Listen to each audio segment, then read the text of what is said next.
Hola, ¿qué tal? Bienvenidos de nuevo al canal. Hoy vamos a hacer un vídeo sobre los tercios españoles, sobre la batalla de Les Avins, o Aven, y el asedio de Lovaina, ¿vale? La defensa de Lovaina. Pero vamos a ponernos en contexto.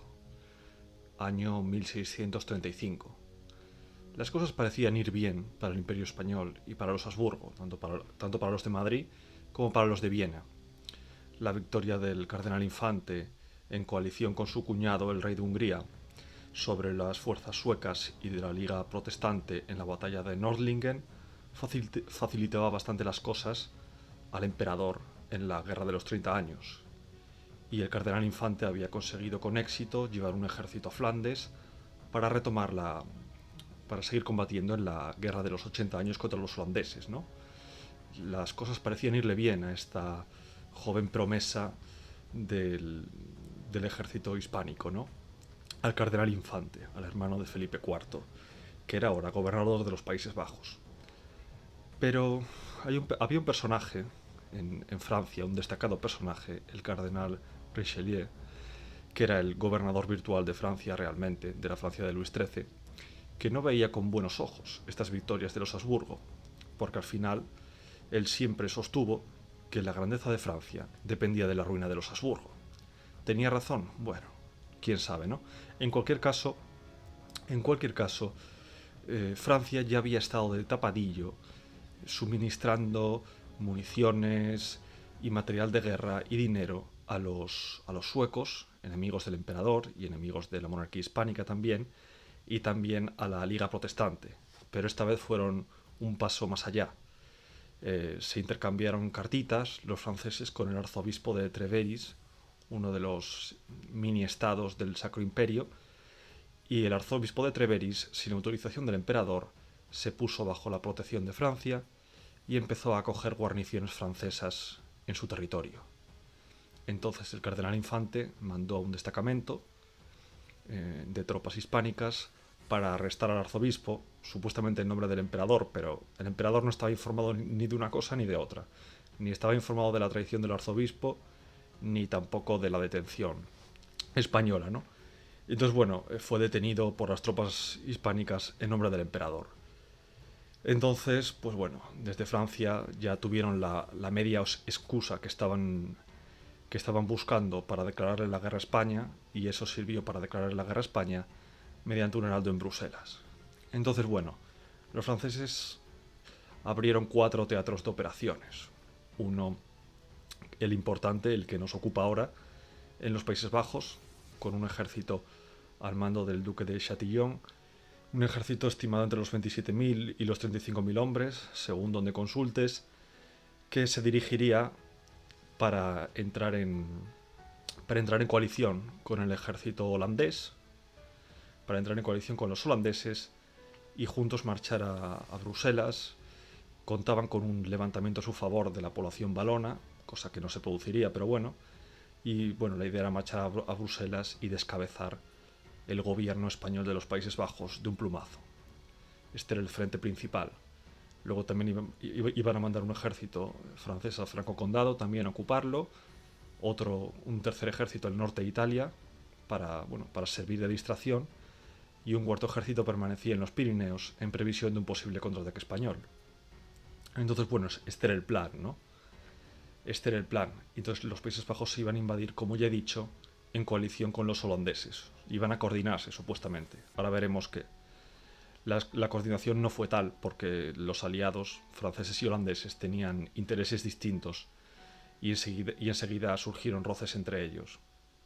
Entonces, bueno, en los Países Bajos, en cuanto se recibió la declaración de guerra francesa en Bruselas, pues al principio hubo bastante alarma, porque el cardenal Infante no tenía un ejército grande preparado para detener esta invasión, ¿no? Entonces destacó a Tomás de Saboya, que bueno, en ese momento era leal a España, pero terminaría traicionando y terminaría convertido en general francés, pero bueno, Tomás de Saboya, con un ejército estimado entre los 9.000 y los 14.000 hombres, era el encargado de parar los pies a los franceses del duque de Chatillon antes de que pudieran unirse a los holandeses. La batalla se dio en Les Avins, en la localidad belga, llamada Avein también. Y bueno, la disparidad de fuerzas era muy patente. Os pongo ahí el plano de la batalla, pongo una línea imaginaria azul que la he dibujado yo, los españoles serían los que están a la izquierda y los franceses los que están a la derecha, ¿vale? Los españoles intentaban cortarles el paso en esa posición ligeramente elevada, cortar el paso a los franceses. El ejército español tiene el barranco y el río a sus espaldas, lo cual era muy peligroso de cara a una retirada. ¿Por qué se aceptó una batalla con una inferioridad de fuerzas tan manifiesta? Bueno, hay dos versiones. Una es que Tomás de Saboya pretendía sorprender a los franceses en un ataque nocturno, pero les descubrieron y al final tuvo que aceptar una batalla a plena luz del día en clara inferioridad numérica. Esta inferioridad numérica no la discuten ni siquiera las fuentes francesas. Luego hay otra versión que dice que, bueno, que Tomás de Saboya no creyó los rumores que le llegaban, los mensajes que le llegaban sobre la magnitud del ejército francés y se pensaba que era mucho menos numeroso de lo que realmente era, ¿no? En cualquier caso, la batalla comenzó con una carga de la caballería francesa por ambos flancos. La caballería francesa fue mucho más agresiva que la caballería hispánica y mucho más numerosa también, y la caballería hispánica se retiró sin llegar a combatir, dejando los flancos desprotegidos, y eso empezó a crear una bastante confusión en la infantería del centro. Entonces se ordenó la retirada, pero claro, era complicado retirarse teniendo el barranco a tus espaldas y también el río, ¿no? Entonces, un tercio español y un tercio italiano, heroicamente, se sacrificaron y se quedaron para proteger la retirada del resto del ejército. Consiguieron aguantar 5 embestidas francesas, 5 embestidas combinadas de caballería por los flancos y de infantería por el frente, pero al final esos 2 tercios, como ya he dicho, el italiano y el español, pues obviamente acabaron todos muertos o prisioneros, ¿no? Pero su sacrificio sirvió para que el resto del ejército se retirara. En cuanto a las fuentes, perdón, a las bajas en esta batalla, en la batalla de Les Avins, pues son bastante variadas. En algún sitio que los franceses tuvieron 5.000 bajas y los españoles 7.000. Luego he visto cifras bastante inferiores en ambos casos. Parece ser que la diferencia de bajas, evidentemente los españoles al perder la batalla tendrían más, pero no debió ser una diferencia tan grande, aunque según la fuente consultada he visto bastante disparidad de números. En cualquier caso, los franceses, al mando del duque de Chatillon, se vieron desbordados por una euforia que no estaba del todo justificada y consiguieron llegar al centro de los Países Bajos españoles y unirse al ejército holandés para marchar juntos sobre Bruselas. Pero el cardenal Infante no perdía tiempo y empleaba sus escasas fuerzas para repartirlas guarnicionando las plazas fuertes y también para salir a hostigar un poquito al enemigo en un poco de guerra de guerrillas, ¿no? Ya que no podía enfrentarse a campo abierto en ese momento. Y mandaba mensajeros al Sacro Imperio para que le devolvieran las tropas que les había prestado las tropas hispánicas que en ese momento luchaban en Alemania y para que le mandaran un ejército de refuerzo. Ese ejército de refuerzo llegaría, pero tardaría un poco más. Entonces, el ejército franco-holandés se dirigió a su siguiente objetivo, la plaza de Tiglemont. Tiglemont estaba escasamente defendida, pero aún así su comandante español, el comandante de la guarnición, rechazó rendirse por lo menos de primeras, aunque a los 3 días de bombardeos ya sí que entabló negociaciones para llegar a un acuerdo de rendición. ¿Y aquí qué pasó?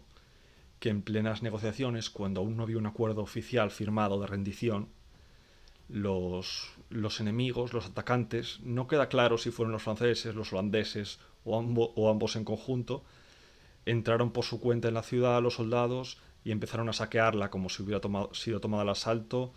Produjeron una matanza bastante importante, un incendio. De hecho, muchas personas se quedaron atrapadas en una iglesia y fueron quemadas vivos en el incendio.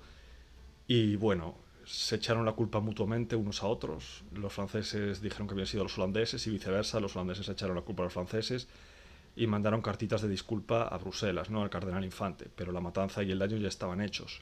Aunque esto se volvería en contra de los invasores, porque la población valona, en lugar de ponerse a su favor, se puso decididamente en su contra. Y ardieron muchos víveres que podrían haberles servido y en cambio tuvieron problemas logísticos. Entonces, el ejército franco-neerlandés pasó al último escollo que tenían ya antes de poder atacar directamente Bruselas. Era Lovaina, Leuven, ¿vale? Pero bueno, vamos a españolizarlo, Lovaina. ¿Qué pasa? Que ya empezaron a llegar las noticias, los rumores de que los refuerzos imperiales, los refuerzos del Sacro Imperio, estaban en camino.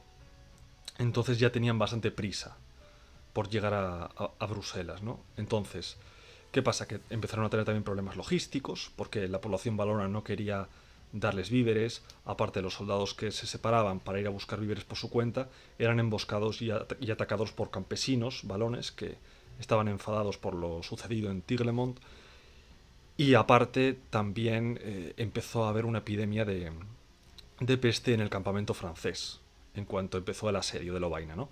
La ciudad de Lovaina, pues ahí la tenéis, era circular, tenía, tenía unas torres que he marcado en azul, que eran como las defensas exteriores de la ciudad, y estaban así pegadas a la muralla circular. Y nada, ¿qué pasa? Que los atacantes tenían tantas prisas por los refuerzos imperiales que estaban en camino y y por sus problemas logísticos, que empezaron a lanzar ataques contra las torres, contra las defensas. A nada que abrían brecha, empezaban a lanzar ataques bastante precipitados. Pero la guarnición, que estaba formada sobre todo por valones, un tercio de irlandeses y un regimiento de mercenarios alemanes, y luego ya oficiales españoles dirigiendo la tropa, pues la guarnición rechazó todos y cada uno de los asaltos. Se destacaría especialmente el tercio irlandés de Preston, que le tocó defender el punto más amenazado por los franceses en concreto, y rechazó todos y cada uno de los asaltos. Literalmente, según cuenta la crónica de la época, los atacantes no ganaron ni un palmo de tierra. Esta heroica defensa no impidió que más adelante Preston, el maestre de campo de los irlandeses, fuera juzgado por corrupción de tipo económico, ¿no? Pero bueno, en cualquier caso, los holandeses y los franceses tuvieron que retirarse de Lovaina, dejando allí aproximadamente unos 5.000 muertos, y empezaron su penoso camino de retirada. Fue penoso sobre todo para los franceses, porque entonces empezó a llegar la caballería ligera imperial, se unió a la caballería ligera española y empezaron a acosar constantemente a los franceses en retirada. Y a eso había que unir el acoso también de los campesinos valones, que acababan con cada soldado, como ya he dicho, que se separara del grupo, ¿no? Entonces, al final, entre la batalla de Les Sabines, entre el asedio de Lovaina y entre el acoso que sufrieron en su retirada, a Francia del ejército francés solo volverían 8.000 hombres en buen estado. El resto, todos muertos, prisioneros o desertores, o heridos graves, ¿no? El ejército holandés probablemente sufriría algo menos, pero bueno, también sufrió, y la invasión aliada de los Países Bajos españoles de 1635 acabó en un contundente fracaso. Y este fracaso de esta invasión aliada, este primer fracaso de la intervención francesa en la Guerra de los 30 años, desató una euforia tremenda en Madrid por parte del conde duque de Olivares. Una euforia no del todo justificada, y se ordenó al año siguiente, en 1636, al cardenal Infante que pasara la ofensiva al norte de Francia para dejar ya a Francia totalmente fuera de juego. Esta contraofensiva española en 1636 conseguiría algunos éxitos y algunos avances territoriales en el norte de Francia, pero no lograría, digamos, descabezar totalmente a la potencia gala, ¿no? Pero bueno, en cualquier caso es un tema para otro vídeo. El de hoy lo dejamos aquí. Darle like si os ha gustado, suscribiros para más contenido y darle a la campanita, porque suscripción y campanita es la combinación ganadora. Adiós.